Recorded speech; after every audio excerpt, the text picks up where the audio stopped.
नमस्कार, मेरा नाम है शिवम कुमार लोटस वे और मैं आज आपको एक्सप्लेन करने वाला हूँ माय मदर एट 66।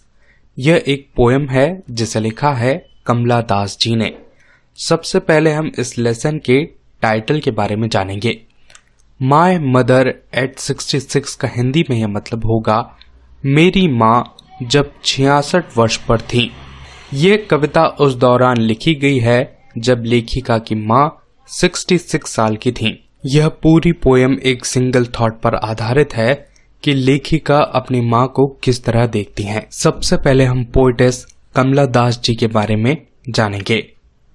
कमला दास जी का जन्म हुआ था 1934 में मालाबार, केरला में। कमला दास जी अपने पेन नेम यानी कि अपने उपनाम माधवी कुट्टी से लिखा करती थी। अब आप कमला दास जी का एक बहुत ही प्यारा फोटोग्राफ इस स्लाइड में आसानी से देख पा रहे होंगे। अब हम बात करेंगे कमला दास जी के कुछ बहुत ही फेमस नोटेबल वर्क के बारे में, जैसे कि alphabet of lust, a collection of short stories, Padmavati, the harlot and other stories. Lastly Kamala Das ji की डेथ 2009 में हुई। अब मैं आपको ये पूरी पोएम बहुत ही सरल व आसान शब्दों में एक्सप्लेन करूंगा। सबसे पहले हम एक छोटा सा सीन समझते हैं। पोएटेस कुछ दिनों से अपने माता पिता के घर पर हैं। अब यह वह समय है जब वह अपने घर से ड्राइव कर जा रही हैं।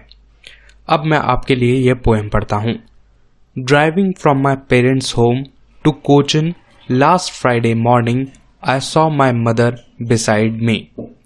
यानी कि बीते शुक्रवार की सुबह जब मैं कोचिन अपने माता पिता के घर से ड्राइव कर रही थी, तब मैंने अपने बगल में अपनी माँ को देखा। Dose open mouth, her face ashen like that of a corpse, and realized with pain that she was as old as she looked. Dose शब्द का मतलब होता है झपकी। एशन शब्द का मतलब होता है बीमारी या भय के कारण बेरंग हो जाना, और कॉर्प्स शब्द का मतलब होता है बेजान या फिर डेड बॉडी। अब पोएटेस अपनी मदर के बारे में डिस्क्रिप्शन देती हैं। Dose open mouth, her face ation like that of a corps. यानी उनकी माँ को झपकी लग गई है, उनका मुंह खुला हुआ है।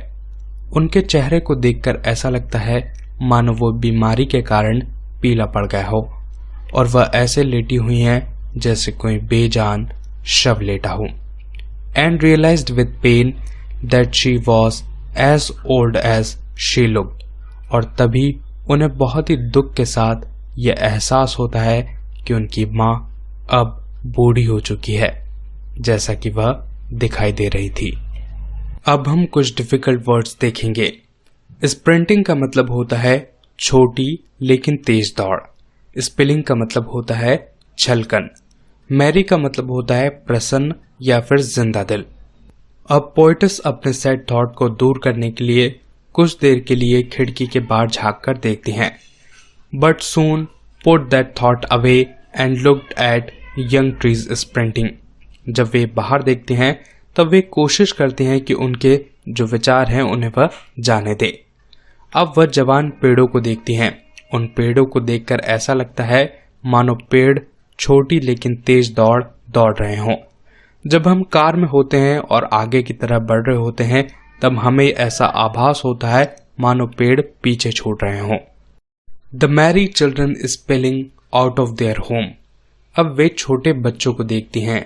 छोटे बच्चे प्रसन्न होकर जिंदा दिली के साथ अपने घरों से बाहर आकर खेलते हैं। अब ये एक कंपैरिजन भी है छोटे बच्चों और पोएटेस की माँ के बीच, जहां पर वे जब बच्चों को देखती हैं तब उनमें वह जिंदा दिली देखती हैं और उनमें वह खुशी देखती हैं, लेकिन जब वे अपनी माँ को देखती हैं तब उनके चेहरे पे उन्हें एक पीलापन और एक दुख दिखाई देता है। वेन का मतलब होता है फीका, पेल का मतलब होता है मुरझाया या फिर धुंधला।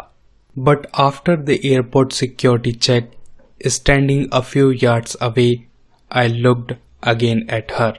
अब एयरपोर्ट की सिक्योरिटी चेक हो चुकी होती है और अब पोएटेस अपनी माँ से सिर्फ कुछ दूरी पर खड़ी होती हैं और वह एक बार फिर अपनी माँ की तरफ देखती हैं। Wan pale as a late winter's moon. लेखिका जब कुछ दूरी पर खड़ी होकर अपनी माँ को देखती है तब उन्हें सर्दियों का चांद याद आता है। सर्दियों का चांद जिस तरीके से फीका और धुंधला दिखाई देता है, ठीक इसी प्रकार से उनकी माँ कुछ दूरी पर उन्हें फीकी और धुंधली दिखाई पड़ती हैं। ऐसा इसलिए होता है क्योंकि जब सर्दियां बहुत ज़्यादा बढ़ जाती हैं तब मौसम में धुंध छा जाती है और इसी कारण हमें चांद फीका दिखाई पड़ता है। और जब वे कुछ दूरी पर खड़ी होकर अपनी माँ को देखती है तब उन्हें उनकी माँ भी सर्दियों के चांद की तरह दिखाई पड़ती हैं। And felt that old familiar age my childhood's fear. जब पोएटस अपनी माँ को देखती है तब उन्हें अपना कोई पुराना जाना पहचाना दर्द एक बार फिर से याद आ जाता है। शायद ये वही दर्द है जब हम छोटे होते हैं तब हम ये सोचते हैं कि जैसे जैसे हम बड़े होंगे वैसे वैसे हमारी माँ बूढ़ी होगी। But all I said was see you soon Amma. All I did was smile and smile and smile. Poetess अपने सभी विचारों को छोड़ देती हैं। वे अपनी माँ की तरफ देखती हैं और कहती हैं जल्द मिलेंगे अम्मा। और वे सिर्फ मुस्कुराती हैं और सिर्फ मुस्कुराती हैं। दोस्तों, ये था इस पूरी पोएम का एक्सप्लेनेशन। आशा करता हूँ कि आपको ये पोएम आसानी से समझ में आई होगी। एक बार मैं आप सभी के लिए इस पूरी पोएम को बहुत ही शॉर्टली समराइज कर देता हूँ। पोएटस अपने माता पिता के घर से एयरपोर्ट के लिए रवाना होती हैं। तब वह अपनी माँ को अपने बगल में देखती हैं।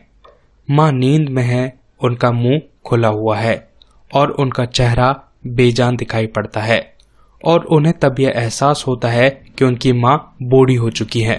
पोएटस खिड़की के बाहर झांक कर देखती हैं। उन्हें पेड़ पीछे की तरफ दौड़ लगाते हुए दिखाई दे रहे हैं और बच्चे बाहर खेल रहे हैं। सिक्योरिटी चेकिंग होने के बाद वह एक बार फिर माँ को देखती हैं। तब उन्हें सर्दियों के चांद की तरह वह धुंधली और बेजान दिखाई पड़ती हैं। उन्हें देखकर पोएटस को अपना कोई पुराना दुख याद आ जाता है, लेकिन वह उनसे कुछ भी नहीं कहती और सिर्फ मुस्कुरा देती हैं। अंत में पोएटस अपनी माँ से सिर्फ इतना कहती हैं कि जल्द मिलेंगे अम्मा, जल्द मिलेंगे। और सिर्फ वह मुस्कुराती हैं और सिर्फ मुस्कुराती हैं। अगर वीडियो अच्छा लगा हो तो इसे लाइक कीजिए, अपने दोस्तों के साथ इसे शेयर कीजिए और चैनल को सब्सक्राइब कीजिए। अपने आसपास सफाई बनाए रखें और एक पेड़ जरूर लगाएं। आप सभी ने मुझे इतना समय दिया, बहुत बहुत धन्यवाद।